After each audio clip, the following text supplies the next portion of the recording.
Bonjour à toutes, bienvenue chez ROCEP. Nous vous accueillons aujourd'hui pour un webinaire sur le thème du droit du travail et le Covid. En effet, certaines d'entre vous nous ont sollicité pour connaître leurs droits. Est-ce que je suis une personne vulnérable ou pas? Comment reprendre mon travail avec ce contexte? Certaines doivent reprendre les transports en commun, certaines se posent des questions. Et aujourd'hui, Maître Combe est ici pour répondre à vos questions et va commencer par une présentation. Bonjour Maître, bienvenue et merci de nous accompagner aujourd'hui. Merci à vous. Élise Combe, je suis avocat au barreau de Paris. J'interviens en droit du travail et plus particulièrement encore sur toutes les problématiques qui concernent la santé au travail, les obligations de l'employeur qui doit protéger la santé et la sécurité de ses salariés. L'idée étant aujourd'hui donc de faire un rappel de ce qui a été dit lors du précédent webinaire par mon confrère sur les règles applicables, les règles générales et puis plus particulièrement les règles applicables en ce moment compte tenu de la pandémie que connaît le monde. Alors, je commence tout de suite le topo ou vous voulez encore intervenir? Non, je vous laisse présenter. Ouais. Ce qu'on a prévu, mesdames, c'est déjà une présentation brève de ce qu'il en est par Maître Combe. Et ensuite, je me tiens à disposition pour lire vos questions que je transmettrai à Maître Combe pour qu'elle puisse y répondre. Voilà. Donc, par contre, je rappelle bien, Maître, n'est-ce pas, que c'est dans le cadre du Covid. J'ai eu quelques questions de droit social, mais pas du tout en lien avec la thématique d'aujourd'hui. Je suis désolée, on ne pourra pas y répondre, faute de temps. Voilà, tout simplement. Oui, en une heure, ça va être un peu compliqué. Voilà, je vous laisse prendre la main. Merci. Donc oui, l'idée c'est d'axer aujourd'hui la présentation sur ce qui est prévu depuis le début de la pandémie, que ce soit pendant la période de confinement ou de déconfinement, étant précisé que les choses évoluent très vite en ce moment et on a tous les jours des nouvelles annonces, des décrets qui paraissent et qui viennent soit modifier, soit préciser ce qui a été décidé antérieurement par le gouvernement. Donc l'idée est de reprendre les choses de la manière suivante, de rappeler les grandes règles en matière de protection de la santé et de la sécurité des salariés. Je vous le disais à l'instant, il y a une obligation qui incombe à l'employeur, et ça c'est très important de le rappeler, hors Covid et encore plus durant le Covid, c'est une obligation de protéger la santé et la sécurité des salariés. C'est une obligation qui est imposée par le Code du travail qui dit l'employeur prend les mesures nécessaires pour assurer la sécurité et protéger la santé physique et mentale des travailleurs. Et dans ces mesures nécessaires que doit prendre l'employeur, il y a des actions de prévention des risques, des actions d'information et de formation et la mise en place d'une organisation et de moyens adaptés. Donc l'employeur, ce qu'il doit faire en premier lieu, c'est évaluer les risques auxquels il va, dans le cadre de l'activité professionnelle, exposer son salarié. Et s'il ne fait pas d'évaluation de ces risques, il engage sa responsabilité, voire sa responsabilité pénale, notamment pour des infractions de mise en danger de la vie d'autrui et d'autres qu'on ne détaillera pas ici. Donc, il doit évaluer des risques et les risques doivent, le résultat de cette évaluation, en fait, doit être consigné dans ce qui s'appelle un document unique d'évaluation des risques professionnels.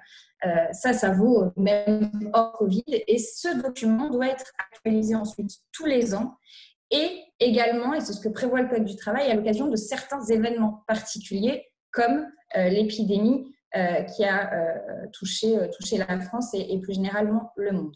Donc, outre cette évaluation des risques, il doit informer les salariés, il doit les former et il doit mettre en place des mesures de protection collective et individuelle. Et il a l'obligation aussi, dans le cadre de cette évaluation et de cette prévention, de cette protection des salariés, il a l'obligation de prendre en compte les vulnérabilités de certains salariés et notamment les risques pour les salariés qui ont été victimes ou qui sont victimes, qui sont atteints de cancer. C'est un avis qui a été rendu dès le 14 mars par le Haut Conseil de la santé publique et qui a rappelé, qui a informé la population et le gouvernement de ce que les patients atteints de cancer étaient connus pour être plus fragiles face aux infections virales grippales de manière générale et particulièrement s'agissant du Covid, puisque là, je rappelle ce qui a été dit lors du précédent webinaire par mon confrère. Le taux d'infection au Covid est plus important pour les personnes atteintes de cancer. Le risque de complications respiratoires imposant une prise en charge en réanimation est plus important aussi. Et la vitesse de détérioration respiratoire est également plus rapide. Donc, pour tous les patients atteints de cancer, et en particulier ceux qui ont été traités par chirurgie ou chimiothérapie dans les mois précédents, sont des populations à risque plus élevé. Et la recommandation donc, du Haut Conseil de la santé publique était de dire ces personnes-là, ces patients-là doivent être le plus possible tenus à distance du risque d'infection en favorisant le maintien à domicile, voire en limitant l'activité professionnelle.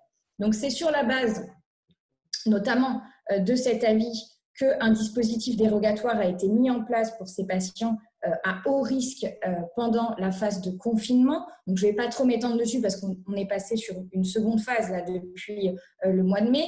Mais pour faire bref, pendant le confinement, donc la norme, l'obligation numéro 1, c'était normalement la mise du salarié, si possible, en télétravail pour éviter tout risque de contamination, que ce soit dans les transports ou sur le lieu de travail. L'employeur, s'il refusait la mise en télétravail, doit, et c'est d'ailleurs toujours le cas, doit motiver sa décision de refus en démontrant que la présence sur le lieu de travail est absolument indispensable.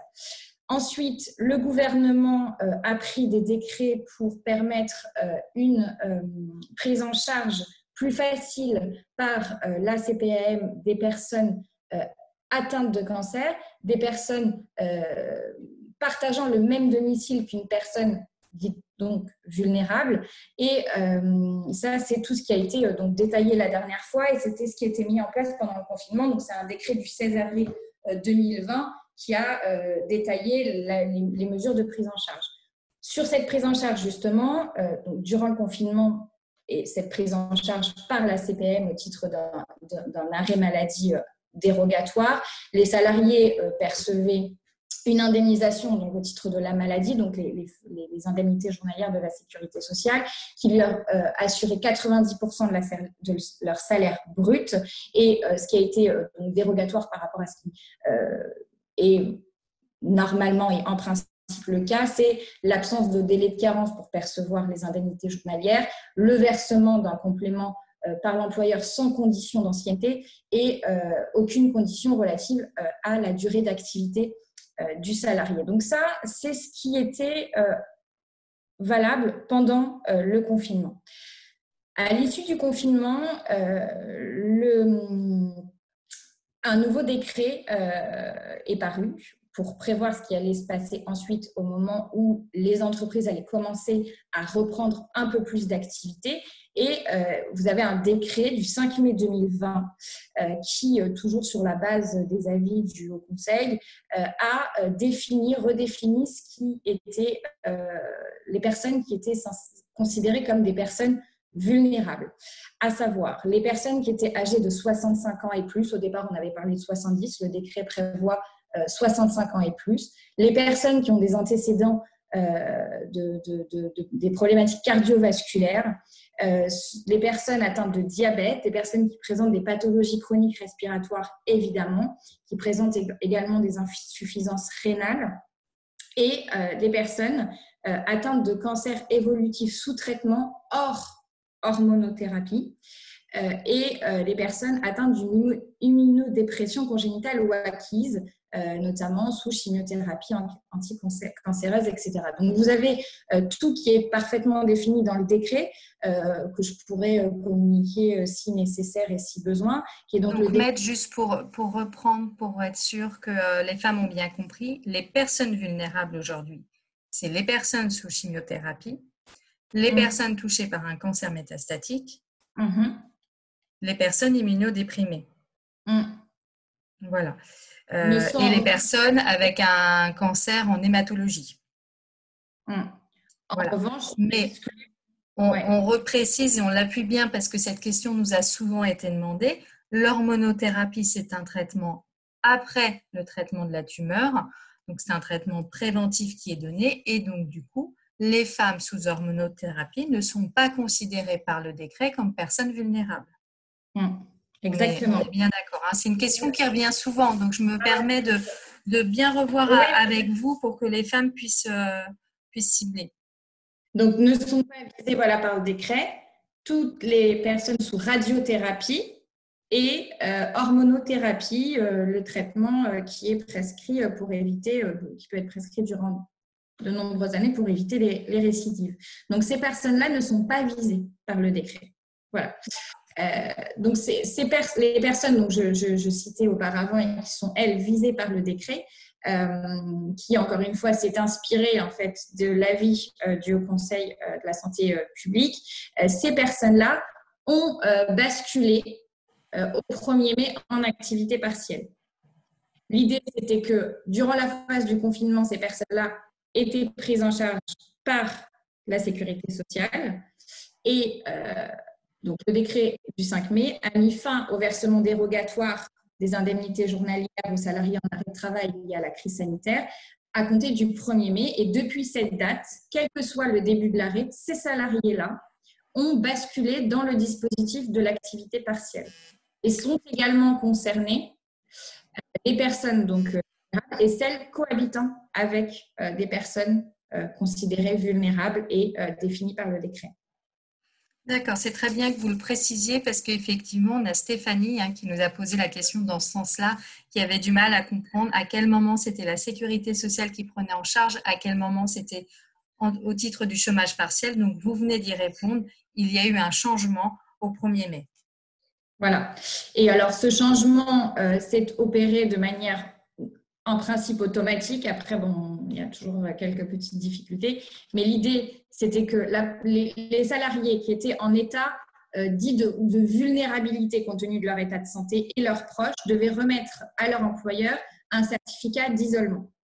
Adressé soit par la caisse primaire d'assurance maladie, soit par le médecin traitant ou le médecin de manière générale. Pour les personnes vulnérables qui s'étaient autodéclarées durant le confinement auprès de la caisse primaire d'assurance maladie, le certificat d'isolement était, la sécurité sociale devait normalement automatiquement leur adresser ce certificat d'isolement. Pour les personnes qui n'entraient pas, qui ne s'étaient pas autodéclarées, ou pour les personnes qui cohabitent avec une personne vulnérable, pour ces personnes-là, il faut se rendre chez son médecin qui va établir un certificat d'isolement. La formule, elle est simple. Je certifie que monsieur Untel doit, compte tenu des recommandations sanitaires, compte tenu de la crise actuelle, respecter une consigne d'isolement le conduisant à ne pas pouvoir se rendre sur son lieu de travail. Cette formule, c'est une annexe à un dispositif qui a été décrit très largement par le ministère, par le gouvernement. C'est en ligne sur le site du ministère du Travail. Donc là encore, s'il y avait une difficulté, il y a un petit topo, une présentation qui est faite de cette indemnisation des personnes vulnérables et de la manière dont il faut procéder, de la procédure à mettre en œuvre pour pouvoir bénéficier automatiquement de l'activité partielle à compter du 1er mai. Je ne sais pas si vous avez une question. Non? Ah, je ne vous entends pas. Ah, c'est... Non.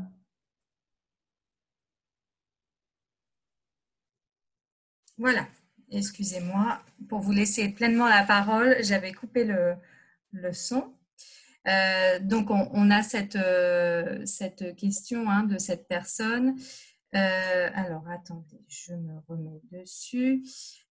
Qui dit qu'à partir du 1er avril, son employeur a passé tout le monde au chômage partiel et que elle, alors qu'elle avait un arrêt maladie, il l'a passé automatiquement au chômage partiel. Donc, du coup, elle dit, mais il s'est trompé alors, puisque c'était à partir du 1er mai. Et elle nous met, il paraît qu'il y aurait un article du Code du travail qui indique que lorsqu'une entreprise est déclarée au chômage partiel, tout le monde est soumis au même régime, arrêt de travail ou pas.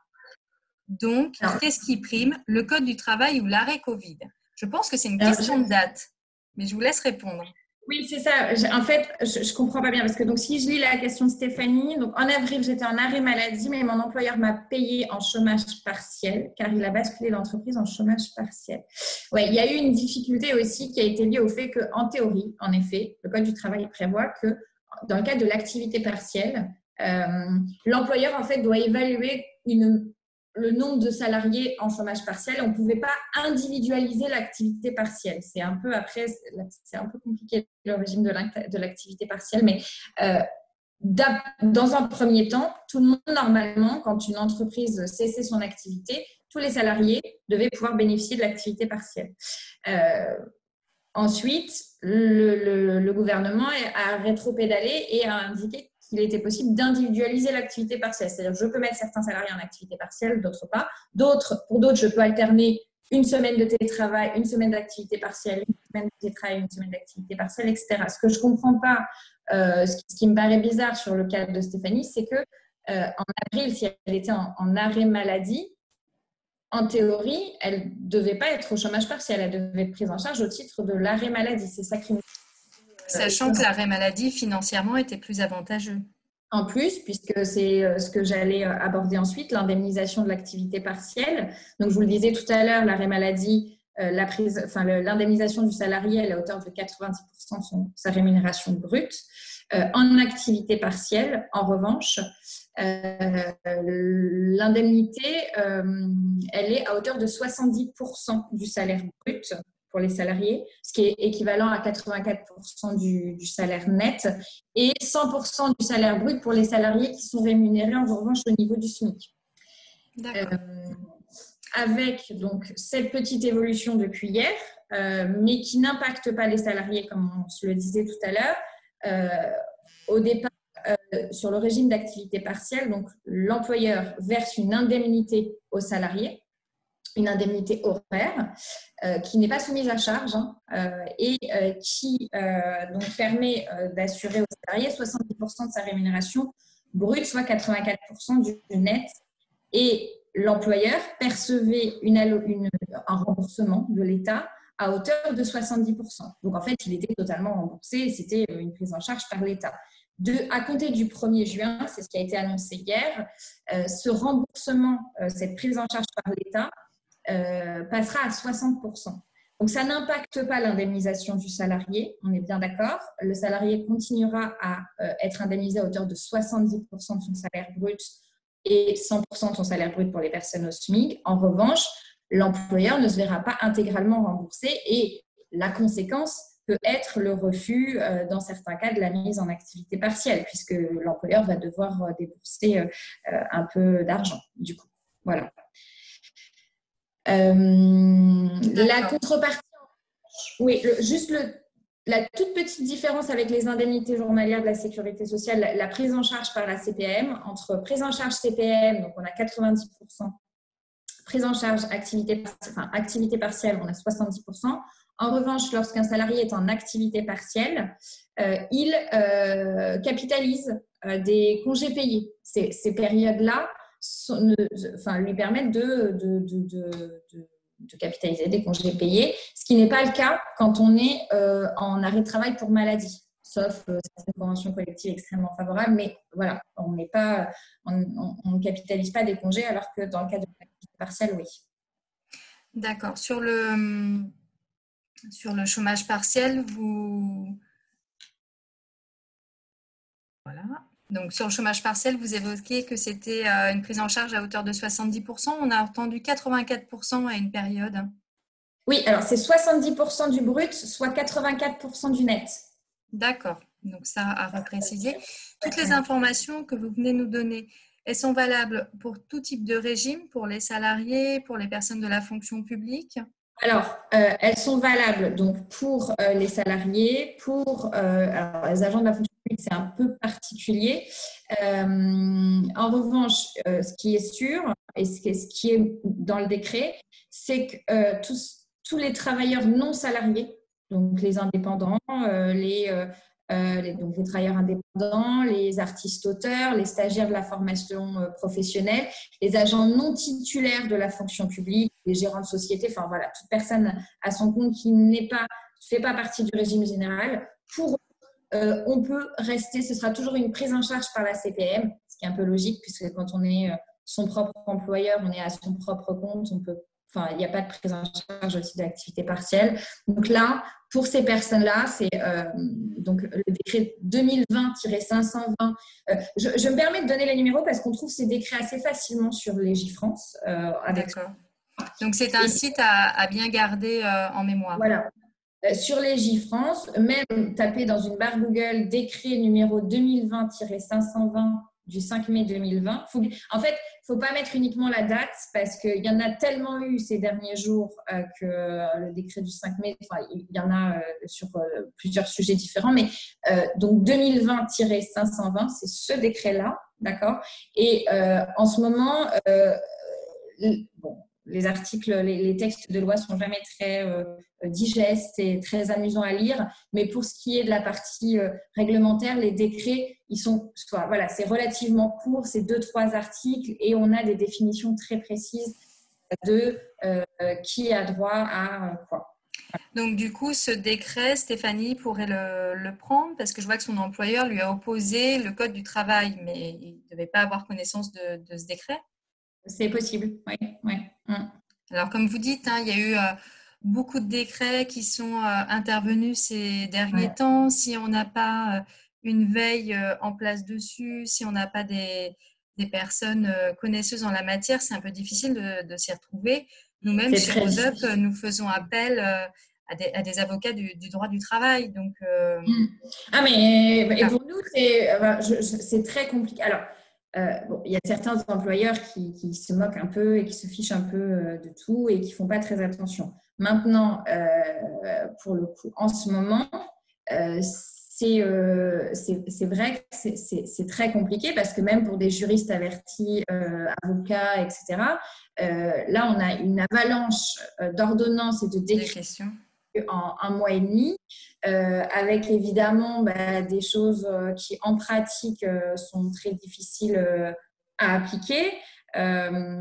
Et donc oui, il y a une vraie difficulté là-dessus. Et encore une fois, comme je disais au début de l'intervention, là on est sur aujourd'hui. Mais demain, ça pourrait être différent. Jeudi, le gouvernement, a priori, de ce qui se dit en ce moment dans la presse, doit faire de nouvelles annonces. Sur la deuxième phase du déconfinement, on va peut-être avoir encore des nouvelles mesures qui seront prises. Donc, c'est vrai que c'est pas très évident. Alors, je vois que donc Stéphanie nous demande voilà, pour le mois d'avril, quel était le décret? Celui de mars, je suppose. En fait, je pense qu'elle veut montrer à son employeur qu'il y a une erreur sur sa prise en charge. Il y a donc le décret 2020-520 du 5 mai 2020 qui met fin au versement dérogatoire d'indemnités journalières et qui indique au 1er mai on passe en activité partielle. Et le précédent, pour ne pas vous dire de bêtises, c'est un décret. Alors, vous avez le décret 2020-434 du mois d'avril qui était relatif à l'adaptation des délais de versement de l'indemnité complémentaire, des indemnités journalières pour les personnes en arrêt de travail. Et il faudrait que je retrouve celui du mois de mars que je n'ai pas là. Mais je pourrais vous l'envoyer si vous voulez. D'accord. Donc, si vous avez d'autres questions en aparté, comme pour avoir ce type de document, vous écrivez à l'adresse mail qui paraissait sur l'invitation du webinaire, on vous répondra. On a une question de Lynn qui nous met: les agents fonction publique, c'est toujours particulier, mais nous avons besoin de connaître nos droits face à des DRH dépassés.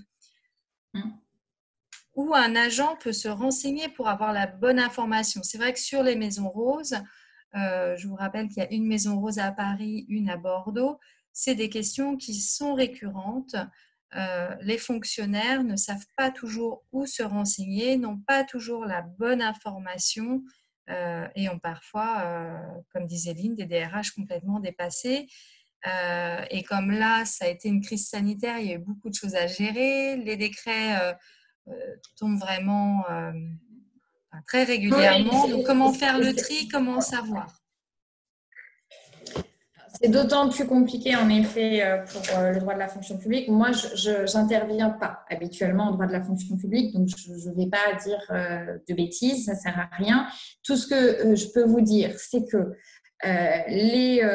toutes les règles applicables en matière de protection de la santé et de la sécurité des salariés s'appliquent aux agents de la fonction publique. Ça, c'est une chose qui est certaine.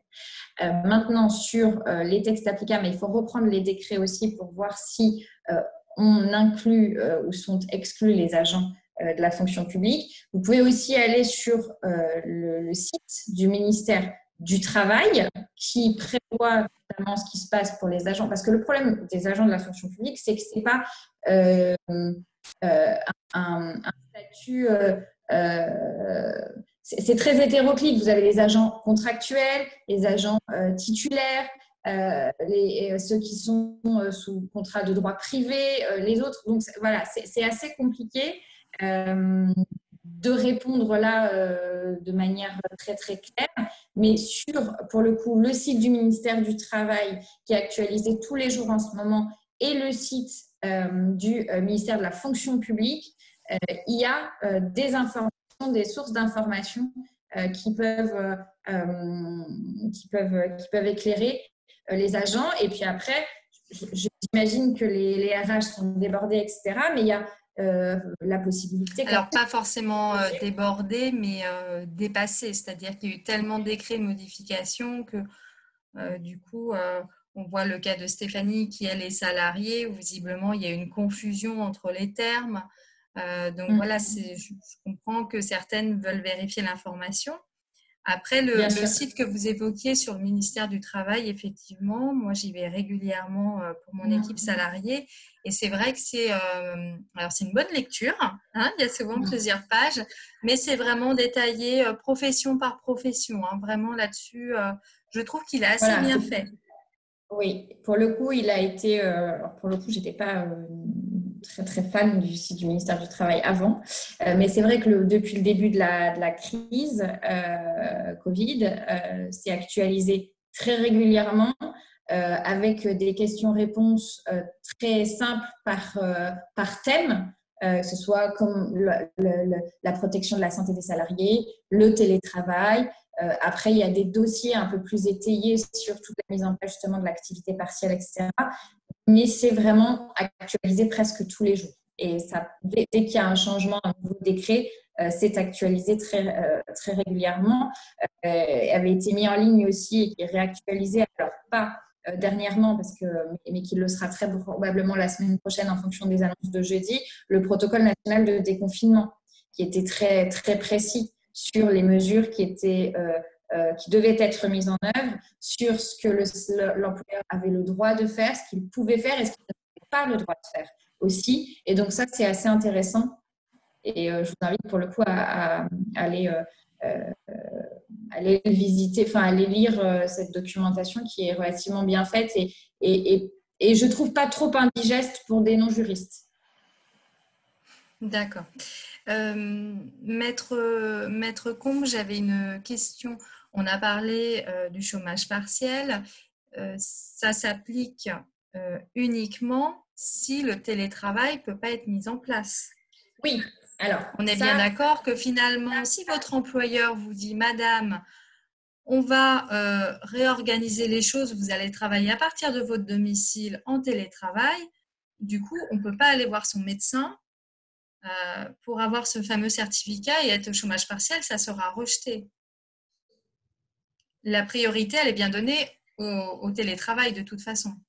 La norme doit rester, même depuis le 11 mai, date du déconfinement, et ça c'est très clair dans toute la documentation que je viens de citer, et c'est très clair encore aujourd'hui, la norme doit rester le télétravail. C'est-à-dire que l'employeur peut imposer le télétravail, ça c'est la première chose. Il ne peut en revanche le refuser que s'il motive sa décision. Il peut imposer le télétravail parce que dans le Code du travail, il est prévu notamment en cas de force majeure et on vise d'ailleurs l'épidémie dans le Code du travail aujourd'hui, en cas d'épidémie, l'employeur peut imposer aux salariés d'être en télétravail. La question, est-ce que l'employeur peut refuser le télétravail si le salarié le lui demande? La réponse est là aussi oui, mais il doit motiver le refus, il doit démontrer que la présence sur le lieu de travail est indispensable. Et une fois qu'il a démontré que cette présence était indispensable, il doit également démontrer en quelque sorte, en tout cas le salarié serait légitime à lui poser la question, est-ce que, alors d'accord, très bien, vous me refusez le télétravail, je vais revenir sur mon lieu de travail, maintenant je veux être informé et voire formé sur les mesures de protection collective et individuelle mise en place. Je veux consulter le document unique d'évaluation des risques que toute entreprise doit avoir. D'accord ? Ça, c'est une obligation, même hors Covid, je le rappelais au début. Donc, c'est une règle qui s'applique dans toutes les entreprises. Une entreprise, dès lors qu'elle a un travailleur, qu'il s'agisse d'un stagiaire, d'un apprenti, d'un salarié en CDD, temps partiel, peu importe, un travailleur doit disposer d'un document unique d'évaluation des risques. Et ce document unique d'évaluation des risques doit être actualisé tous les ans et à chaque événement particulier comme le Covid-19. C'est-à-dire que dans le document unique d'évaluation des risques doit apparaître le risque Covid-19, le risque de contamination et les mesures. Alors, il ne s'agit pas d'écrire il existe un risque de contamination au Covid-19 sur le lieu de travail parce que le salarié est met en place derrière tout ça pour protéger le salarié. Voilà, exactement. Donc, c'est ça qui est très important. Et le salarié, si l'employeur refuse le télétravail en démontrant plus ou moins que, en tout cas en prétendant, si jamais ça devait pas, c'était pas vraiment le cas, en prétendant que la présence sur le lieu de travail est indispensable, à ce moment-là, le salarié peut demander éventuellement quelles sont les mesures qui ont été mises en place. Et dans les structures dans lesquelles vous avez des représentants du personnel, un CSE, vous pouvez aussi interroger vos représentants du personnel pour voir ce qu'il a été prévu, puisqu'en théorie, l'employeur est quand même censé travailler de concert avec les représentants du personnel et, important aussi, avec le médecin du travail. D'accord. Alors justement, on a Isabelle qui nous pose la question, que faire si l'employeur ne respecte pas les préconisations pour la profession? Elle parle notamment de la désinfection. Oui. Alors, et donc, j'ai pas entendu le début, pardon, excusez-moi. Alors, que peut-on faire si l'employeur ne respecte pas les préconisations pour la profession, notamment la désinfection? Alors, dans un premier temps, c'est alerter son employeur directement dessus, sur ce point-là, en disant, alors si possible, moi j'aime mieux par écrit, c'est toujours plus, en cas de difficulté après ultérieure, c'est toujours bien de le faire par écrit. Donc, on peut, dans le cadre d'un échange informel, demander oralement ce qu'il est prévu de faire et peut-être dire c'est pas conforme à ce qui est préconisé par la fiche métier du ministère du Travail, donc merci de vous mettre en conformité. Si jamais il y avait là encore une difficulté que l'employeur nie ou n'a pas envie de faire ce qu'il a l'obligation de faire, peut-être une alerte des délégués du personnel. Des délégués du personnel, pardon, ça n'existe plus, du comité social et économique, en tout cas des représentants du personnel, et alerter aussi la médecine du travail. Les services de santé au travail, peut-être les contacter en disant, voilà, moi j'ai cette problématique, dans mon entreprise, mon employeur ne respecte pas les règles relatives à la désinfection des bureaux, peut-être, enfin là je ne sais pas en tout cas. Elle n'a pas précisé, oui. Mais bon, peu importe, ne respecte pas les règles et ne prévient pas le risque de contamination et donc alerter la médecine du travail. Et si vraiment, alors là, je vais devoir donc du coup évoquer le droit de retrait avec toutes les réserves nécessaires. Si vraiment le salarié s'estime exposé, en tout cas, si le salarié a un motif raisonnable de penser, c'est ce que prévoit le Code du travail, il y a un motif raisonnable de penser qu'une situation présente un danger grave et imminent pour sa vie ou sa santé. Donc, il doit en premier lieu alerter son employeur et il peut exercer ce qu'on appelle son droit de retrait. C'est-à-dire qu'il dit, moi, j'estime que la situation actuelle sur mon lieu de travail présente un danger grave et imminent pour ma vie ou pour ma santé. Je ne me présente pas sur mon lieu de travail. C'est un peu la dernière option qui est offerte aux salariés si vraiment l'employeur fait la sourde oreille, si la médecine du travail ne réagit pas, l'inspection du travail ne réagit pas, les représentants du personnel ne réagissent pas. Pourquoi c'est la dernière option? Je ne dis pas ça pour décourager, mais je dis simplement attention, puisque le risque, c'est que les seules personnes qui peuvent décider de la légitimité, qui peuvent trancher la légitimité de l'exercice d'un droit de retrait sont les juges, le conseil de prud'homme, la cour d'appel, etc. Donc, le problème, c'est que si jamais le droit de retrait n'était pas reconnu légitime par des magistrats derrière, non seulement le salarié peut s'exposer à une sanction disciplinaire, mais aussi à une retenue, dans tous les cas, une retenue sur salaire. Donc, il faut faire aussi attention avec ça. Je pense que dans un premier temps, il faut essayer d'entrer, si on constate un défaut dans les mesures de prévention, commencer par essayer de discuter avec son employeur, comme je le disais, voire lui écrire, alerter les représentants du personnel, alerter la médecine du travail, alerter l'inspection du travail et en dernier lieu, si vraiment on estime qu'on est dans le cadre d'un danger grave et imminent, à ce moment-là, faire valoir son droit de retrait. Vous parliez d'un écrit. Est-ce qu'un mail est recevable? Un mail, oui. L'idée n'est pas d'envoyer un courrier recommandé, évidemment. L'idée d'un mail, ça permet de garder... De laisser une trace.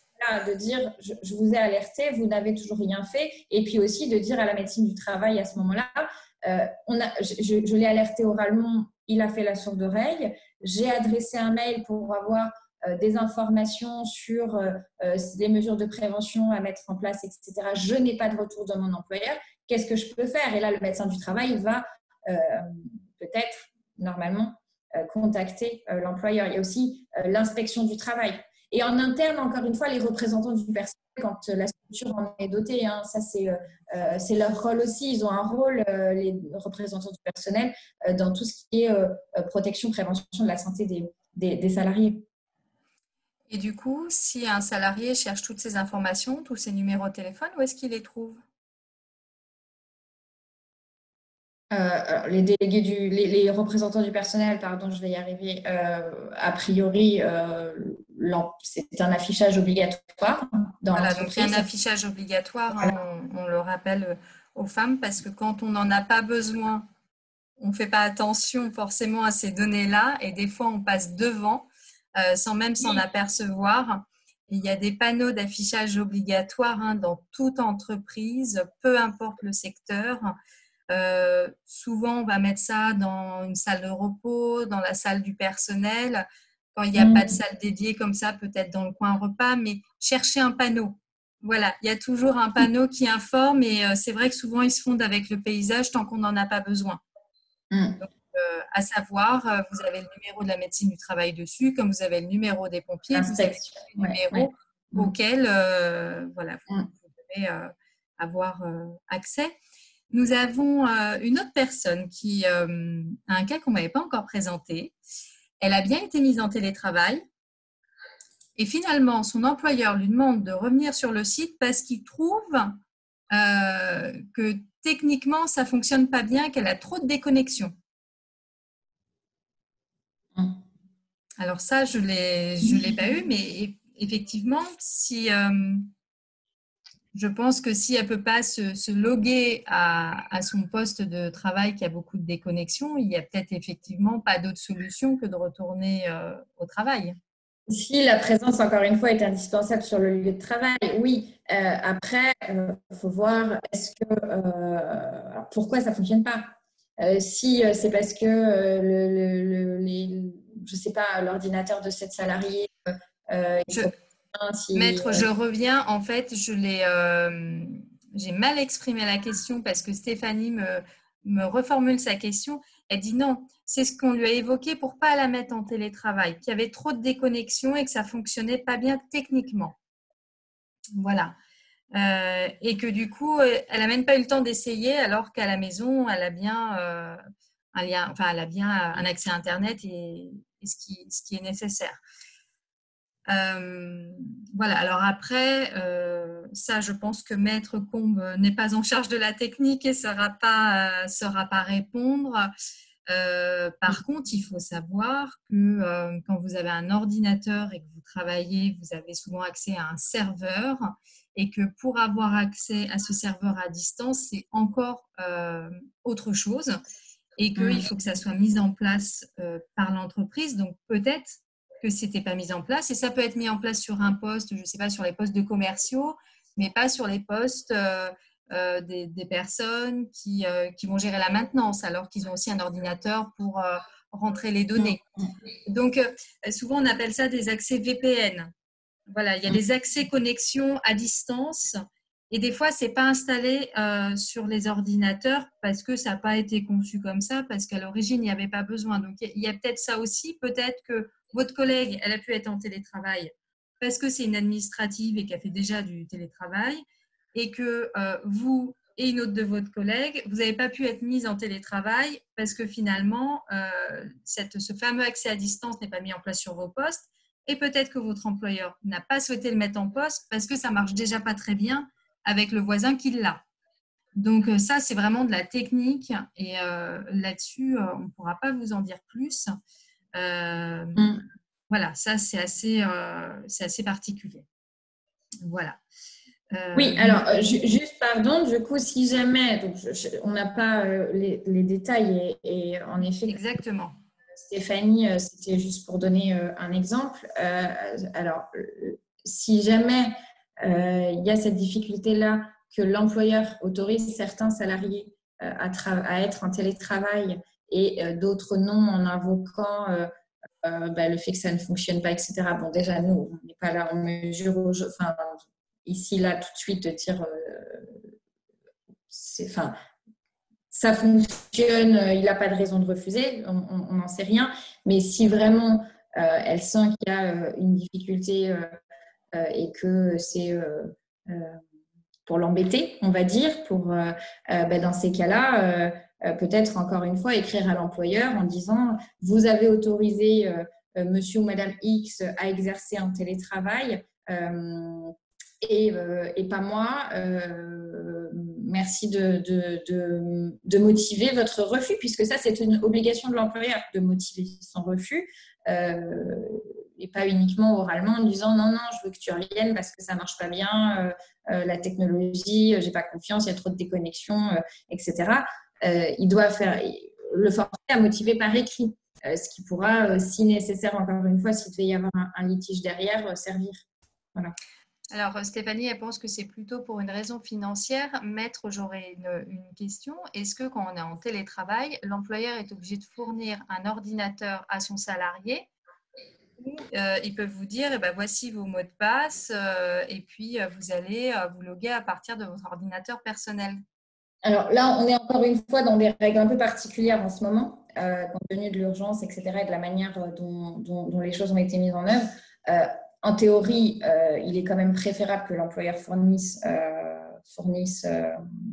comment ça s'appelle, le matériel nécessaire, informatique, etc., pour que le salarié puisse télétravailler. De la même manière qu'en règle générale, l'employeur doit verser au salarié une indemnité d'occupation de son domicile à titre professionnel, etc. Là, on n'est pas en ce moment dans ce cas-là. Donc, il n'a pas absolument l'obligation de fournir tout le matériel nécessaire pour que le salarié puisse télétravailler, ce qui me paraît un peu logique, puisque au moment du confinement, qui est tombé quand même d'un coup du jour au lendemain, donc il a été difficile d'anticiper. Organiser, voilà, c'était compliqué, c'était très compliqué. Donc, et effectivement, s'il faut acheter des ordinateurs portables à tous les salariés et que c'était pas prévu budgétairement, et même d'installer l'accès VPN, c'est des coûts aussi, donc effectivement, ça Ça pourrait expliquer. Après, il est vrai que dans certaines structures, depuis que le télétravail a été un tout petit peu réformé par les ordonnances Macron, donc je vous le disais, l'employeur doit verser une indemnité d'occupation du domicile du salarié à titre professionnel. Et certaines entreprises ont mis en place des accords et des chartes télétravail. Et certains de ces accords et certaines de ces chartes prévoient le versement aux salariés d'une indemnité télétravail, la mise à disposition par l'employeur de moyens informatiques, enfin de moyens, etc. Si la charte ou l'accord le prévoit, bon alors là, évidemment, encore une fois, pour ce qui est de la fourniture d'ordinateurs portables à 50 salariés d'un coup, le 16 mars, enfin bon, c'était évidemment très compliqué.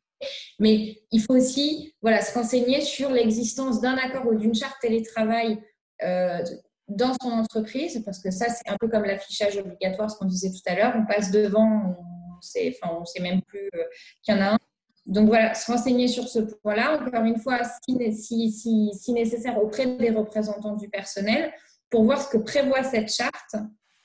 Alors, dans la charte qui aura été mise en place, sera pas forcément prévu ce qui va se passer en cas de confinement en raison d'une épidémie, puisque je pense que très honnêtement, même si le Code du travail prévoyait spécifiquement l'épidémie pour la mise en place du travail, je ne pense pas même au mois de décembre dernier qu'une charte ait anticipé un confinement en raison d'un virus tel que le Covid-19. Mais bon, voilà, encore une fois, il faut se référer à ces documents-là. On a possiblement des réponses à l'intérieur. D'accord. Alors là, j'ai une autre question, mais qui est anonyme. Je viens de finir ma chimiothérapie et je commence une thérapie ciblée. Mon arrêt se termine bientôt et je serai à nouveau au chômage. J'étais au chômage avant l'annonce de mon cancer. Donc là, je fais juste une petite pause. Je précise que quand on est au chômage, on peut ensuite être en arrêt maladie suite à son traitement parce que le médecin vous dit que vous ne pouvez pas rechercher du travail comme vous ne pouvez pas travailler. Donc là, vous basculez sur l'assurance maladie et une fois que votre arrêt de travail est fini, il faut reprévenir Pôle emploi pour vous remettre au chômage. Donc, c'est le cas de cette personne. Est-ce possible de bénéficier du régime de l'activité partielle, sachant qu'il sera difficile de trouver du travail dans des conditions actuelles? Est-ce que l'indemnisation sera calculée sur le montant de mes allocations chômage? Alors, Maître, je vous laisse répondre, mais l'activité partielle, la personne, quand elle postule, elle ne peut pas forcément savoir déjà comment s'est organisée l'entreprise qui recrute. On pourra peut-être en parler au recrutement. Et puis, il faut savoir aussi que j'ai envie de dire qu'en ce moment, ça bouge un petit peu tous les jours finalement. Il y a des décrets qui tombent. Donc, peut-être qu'au cours de l'entretien, on va vous dire en ce moment, on est au télétravail. Et peut-être que si vous êtes retenu dans 15 jours, il y aura eu d'autres décrets et on retournera sur site. Est-ce que là-dessus, j'ai bien retenu le son de ce que vous nous avez expliqué au début? Oui, totalement. Alors, et au-delà de ça, il y a aussi, donc ça, c'est si cette personne donc, qui était en situation de chômage puis en arrêt de travail retrouve un emploi. Ce n'est pas du tout ce qui est mis en place dans la structure. Tout dépend du domaine d'activité déjà. Et voilà. Après, pour ce qui est de l'indemnisation au titre du chômage, là, je vais avoir du mal à répondre à ça tout de suite et en plus en 10 minutes.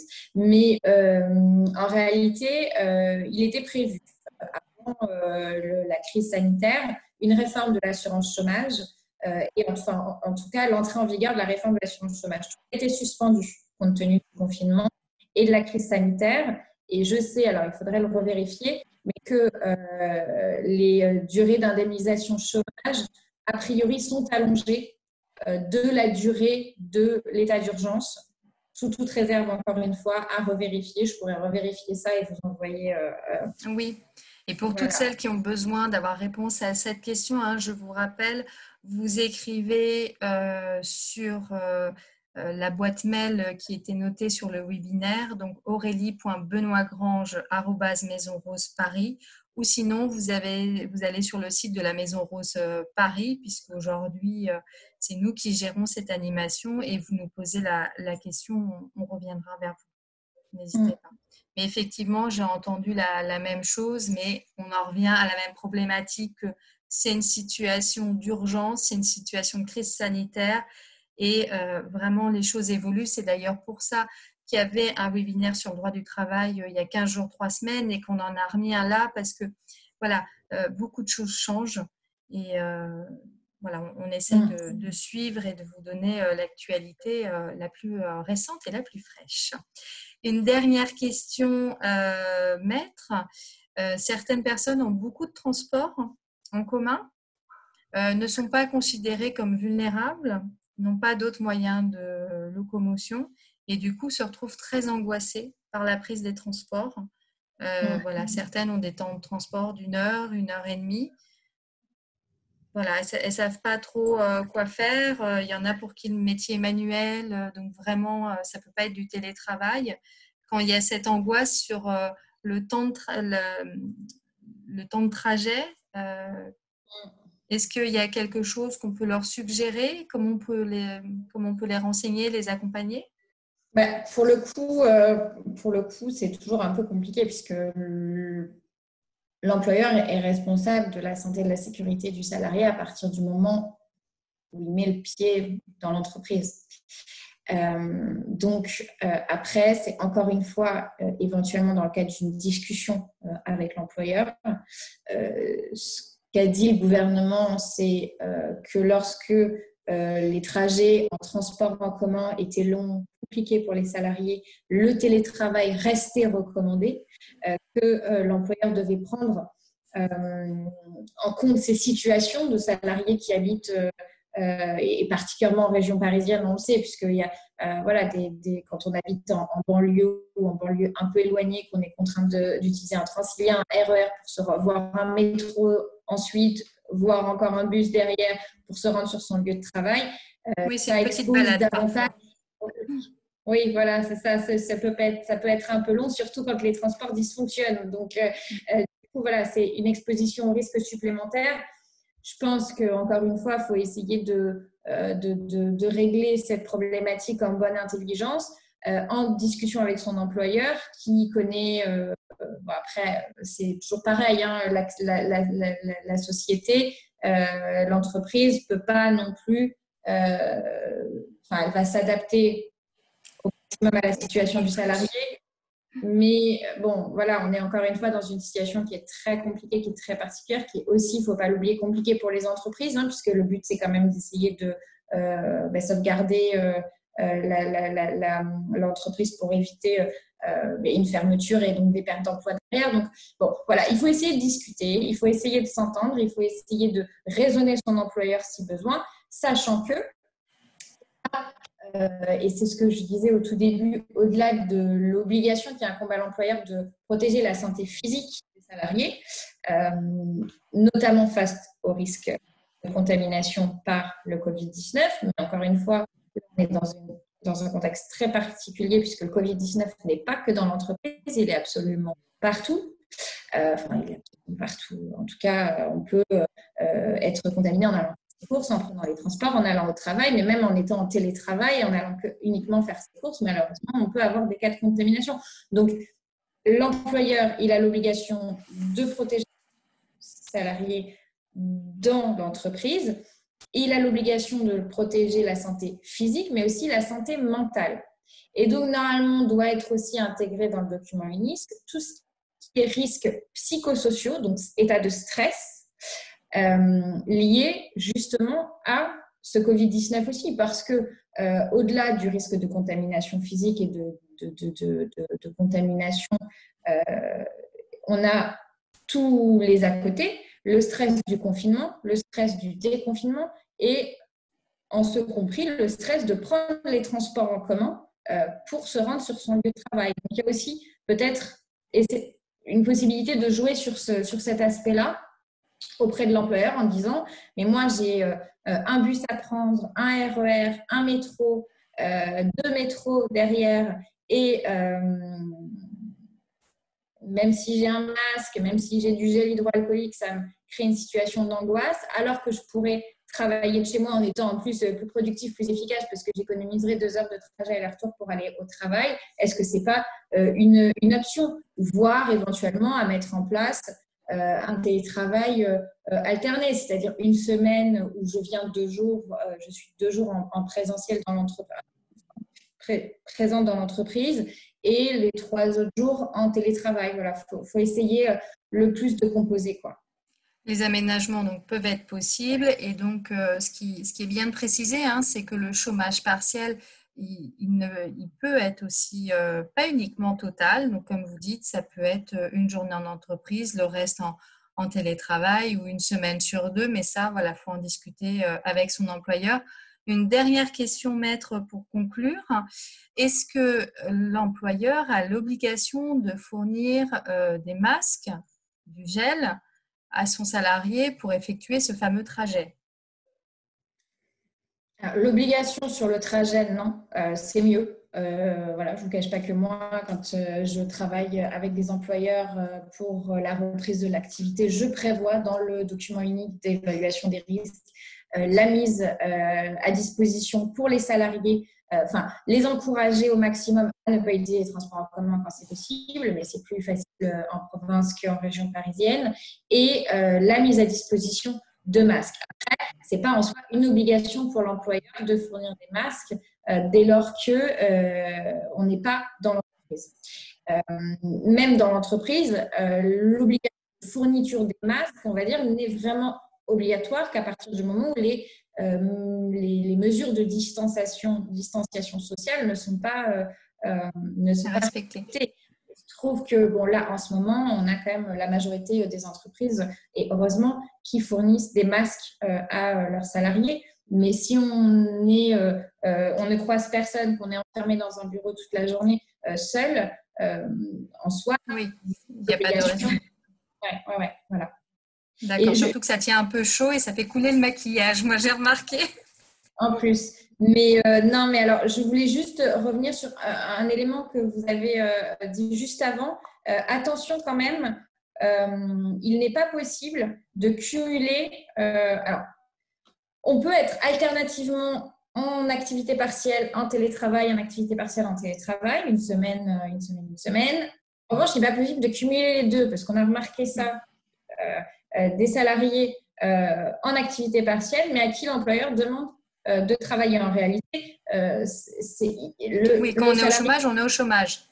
On est au chômage. Quand on est en activité partielle, on n'est pas à disposition de son employeur. Si on est à disposition de son employeur, on n'est pas en activité partielle, on est éventuellement donc en télétravail si on est chez soi. Et à ce moment-là, c'est la rémunération intégrale qui doit être versée et versée par l'employeur, qui ne peut pas demander un remboursement à l'État. Sinon, ce serait facile, mais malheureusement, c'est ce qu'on a constaté ces derniers temps. De la même manière, le cumul congé payé et travail est interdit, puisque dans certaines structures, on a imposé la prise de congés aux salariés, de congés payés, mais en télétravail, non.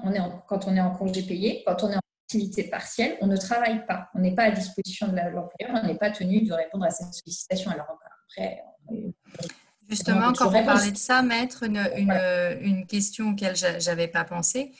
Les congés payés, normalement, se soldaient au 31 mai pour des personnes qui se sont retrouvées en chômage partiel et pour qui est resté des congés. Comment ça se passe pour elles? Est-ce qu'il y a une préconisation là-dessus qui est donnée ou c'est l'employeur qui décide d'arrêter le chômage partiel, de vous mettre en congé d'office ou c'est reporté? Comment... Voilà, je pense que certaines femmes n'ont pas pensé à cette... C'est en vous écoutant que je pense à ça. Après, alors, il y a dans certaines entreprises des accords qui ont été mis en place pour différer. À vérifier encore une fois et à voir ce qui va être prévu dans les jours qui arrivent. Mais oui, parce que ça va changer beaucoup de choses. Au tout début, il me semblait qu'au tout début, l'employeur pouvait demander jusqu'à 10 jours. Mais voilà, c'était au tout début ce qui était possible. Oui, en fait, il faudrait que je revérifie et je vous avoue que c'est tellement complexe en fait qu'on pourrait faire un webinaire complet dessus sur l'activité D'accord, partielle. Écoutez, pour une prochaine fois, pourquoi pas. D'accord, mais peut-être à poser quand même la question à son employeur s'il est au chômage partiel et qu'il restait des jours de vacances à prendre, peut-être se renseigner s'il y a quelque chose qui était prévu au niveau de l'entreprise. Voilà, parce que le 31 mai, c'est la fin de la semaine. Exactement. Et à voir aussi, parce que là, du coup, après, on entre dans des considérations très particulières en fonction des salariés. Certains avaient déjà posé des congés avant, d'autres pas posé. Enfin, pour ceux qui en avaient posé avant le confinement de longue date, est-ce que l'employeur peut finalement les refuser? Est-ce que les congés doivent tout de même être pris? Est-ce qu'on peut obliger le salarié à en prendre? En fait, ça pose énormément de questions et là encore, ça pourrait être l'objet d'une intervention d'une heure quasiment. D'accord. Je vois qu'Isabelle a levé la main. Alors, quand vous levez la main, je n'ose pas vous autoriser à participer puisqu'on a eu quelques mésaventures avec ça où du coup, le nom de la personne n'était plus anonyme et apparaissait. Et comme c'est enregistré pour des raisons de confidentialité, je ne préfère pas vous donner la parole de cette façon-là. Donc, il faut plus écrire sur conversation ou sur les questions-réponses. Et là, nous avons dépassé le temps déjà depuis 2 minutes. Donc, je voulais remercier Maître Combe de nous avoir accordé ce temps parce qu'elle est fortement sollicitée en ce moment. N'hésitez pas s'il y a d'autres questions. Je vous rappelle que nous construisons ces webinaires en fonction de vos remarques, de vos questionnements. Donc, n'hésitez pas à revenir vers nous. Et si vous voulez aussi que ces webinaires continuent, eh ben, n'hésitez pas à nous aider parce que nous sommes une toute petite équipe. N'hésitez pas à adhérer à RoseUp, à verser un don.